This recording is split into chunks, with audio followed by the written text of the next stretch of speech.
Bonjour Tiziane Saleron. Bonjour monsieur. Vous êtes responsable juridique à la Fondation pour l'école et en cette fin d'année scolaire, vous venez nous parler des inspections académiques dans les écoles hors contrat. Alors tout d'abord, quel est le cadre juridique de ces inspections ? Alors ce cadre se trouve dans le Code de l'éducation, qui est modifié au fur et à mesure des lois. Donc on a notamment la loi Gatel et puis récemment la loi contre les séparatismes, qu'on appelle la loi confortant les principes de la République, qui viennent petit à petit accroître le contrôle des écoles et définir un petit peu ce qui peut être contrôlé.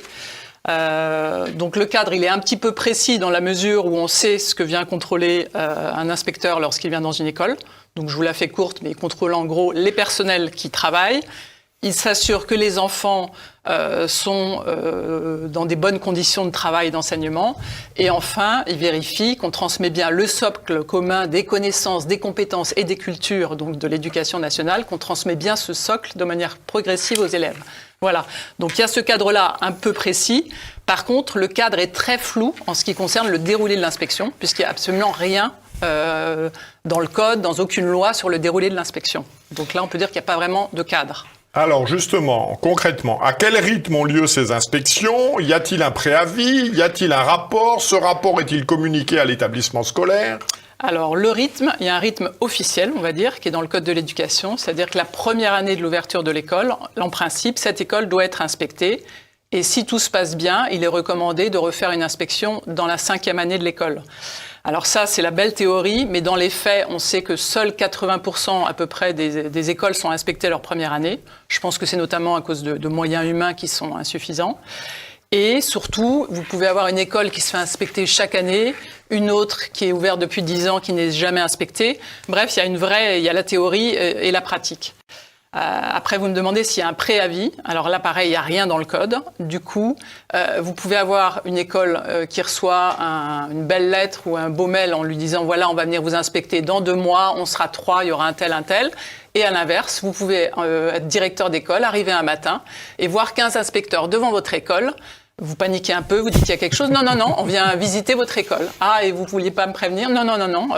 Voilà, c'est notre droit. Donc voilà, sachez bien que si vous n'aimez pas les surprises, ça peut, si vous êtes directeur d'école, ça peut vous arriver d'avoir des inspecteurs qui débarquent de manière inopinée. Et dans les faits, il y a plus de la moitié des inspections qui se font ainsi. C'est-à-dire que les écoles ne sont pas prévenues.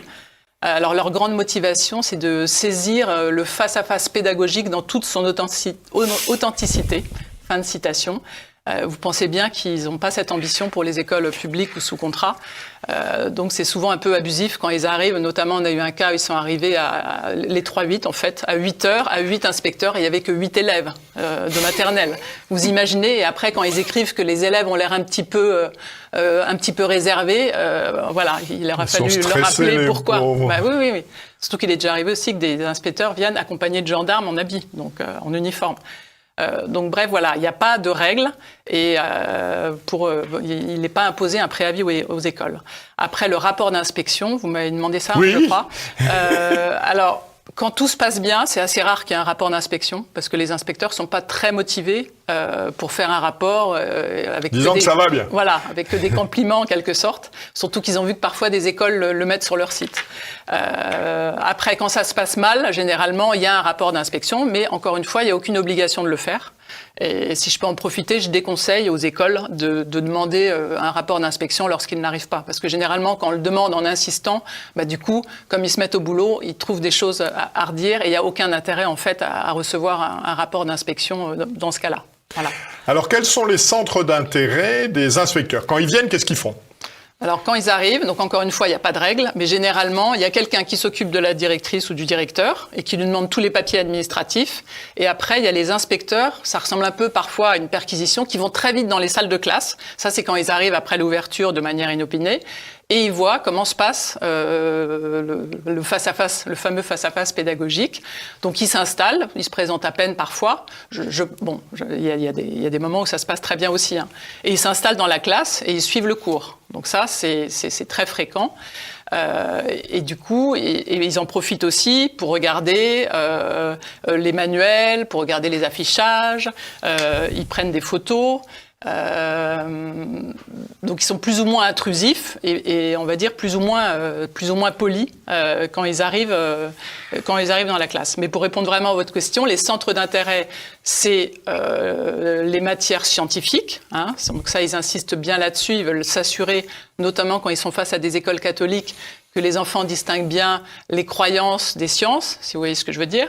Après, ils sont très obsédés aussi, si je puis dire, par l'informatique. Donc ça, quand ils voient pas d'outils numériques, ils font très souvent des remarques. On a déjà eu des rapports d'inspection où ils mettent en demeure des écoles de faire l'acquisition d'une tablette par personne, vous voyez, par élève, en primaire. Bon, ça, c'est pas, ils n'ont pas le droit. Donc après, on aide éventuellement l'école à répondre à ce genre de mise en demeure.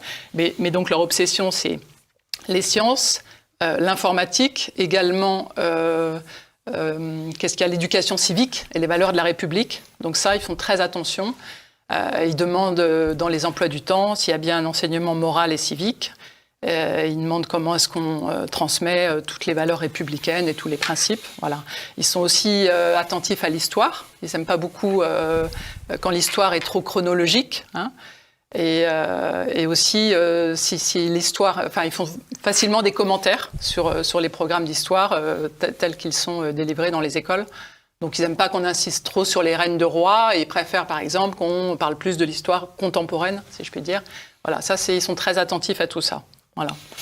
Alors, est-ce que vous avez, pour illustrer un peu tout ça, des exemples, des verbatims, des anecdotes de la réalité? Alors, la réalité, c'est vrai que parfois, quand on a des retours de directeurs ou des enseignants, ils ont l'impression d'avoir vraiment vécu une perquisition, d'accord ? Ou limite, ils ont l'impression que les inspecteurs cherchaient un cadavre à la façon dont ils se sont comportés. Donc, je vous l'ai dit déjà, quand ils viennent en plus sans prévenir et en se présentant à peine, et après, quand ils débarquent dans les classes, ils ont vraiment l'impression qu'il y a quelque chose qu'ils cherchent de très important. Et après, ce qu'ils font, c'est qu'ils posent souvent des questions aux élèves, hein. On a eu un exemple, ça c'est un des plus graves selon moi, qui est assez récent, c'est que à un moment ils étaient dans une classe, le professeur s'est absenté de sa classe et l'inspecteur en a profité pour demander aux élèves pour qui votaient leurs parents. Je veux dire, c'est juste hallucinant. Et alors, est-ce qu'il y a des recours contre ça? Est-ce que les parents peuvent porter plainte en disant c'est quand même hallucinant? Alors moi, ce que je conseille dans ces cas-là aux parents, c'est de s'étonner, en fait, parce que pour porter plainte, il faut aussi un préjudice, et il ne faut pas non plus que leurs enfants aient l'air d'être en sucre et traumatisés par ce genre de questions, parce que ça peut se retourner contre eux. Donc je leur conseille de s'étonner et de demander la motivation, la raison de cette question, d'écrire au recteur en s'étonnant des questions qui ont été posées à leurs enfants. On demande aussi aux enfants parfois, mais à des enfants de collège, hein, Macron, il a déjà été demandé, Macron est président ou roi? Vous voyez, comme c'est un peu humiliant comme question. À une élève de 3e aussi, on lui a demandé si elle savait se servir d'un téléphone portable. Donc, et cette élève a répondu, mais vous savez, monsieur, on ne vit pas dans une grotte. Et donc, du coup, tout le monde a rigolé, ça a détendu l'atmosphère. Mais ils ont vraiment parfois des a priori qui font que leurs questions sont un petit peu humiliantes. Après, ils ont des comportements parfois totalement irrespectueux, c'est-à-dire qu'ils fouillent encore récemment, ils sont dans une école. Ils étaient dans la salle de classe et ils ouvraient les cahiers des élèves, mais sans leur demander leur avis. Et ils fouillaient également leur casier, mais sans demander. Souvent, ils demandent, et à ce moment-là, l'élève dit oui, parce qu'il n'ose pas dire non. Mais là, vraiment, c'était open bar. Ils ouvraient, ils regardaient dans les casiers sans rien demander. C'est assez comique dans la mesure où, avant de partir, ils font souvent un petit laïus sur les valeurs de la République et sur le respect d'autrui, si vous voulez. Donc là, pour les enfants, le message est carrément brouillé parce qu'ils se comportent souvent de manière tout à fait répréhensible et contraire aux valeurs de la République. Mais ce qui met mal à l'aise, en fait, c'est quelquefois, on a vraiment l'impression qu'ils cherchent que c'est forcément à charge, si vous voulez. Ils viennent pas souvent avec un a priori positif ou neutre. C'est ça qui est assez gênant. Et moi, ce que je conseille vraiment, vous me demandiez pour les parents, c'est aussi bien aux parents et aux écoles, encore une fois, tout de suite après les visites qui se passent un petit peu comme ça, c'est vraiment d'écrire pour graver dans le marbre des comportements répréhensibles. Sans agressivité, hein, mais en s'étonnant et en demandant encore une fois les raisons de ces comportements. Voilà, parce que ça, généralement, vous n'avez pas de rapport d'inspection après ce genre de remarques, parce qu'ils ont effectivement du mal à justifier des comportements comme ça. Eh bien, merci beaucoup de ces précieuses explications, de ces témoignages tout à fait, je dirais, symptomatiques de la République macronienne. Merci à vous, beaucoup. Et n'oubliez pas que la Fondation pour l'école est à la disposition des écoles si elles appréhendent une inspection, ou après une inspection, on peut toujours les aider à réagir. Voilà. Merci beaucoup. Merci à vous. Merci beaucoup.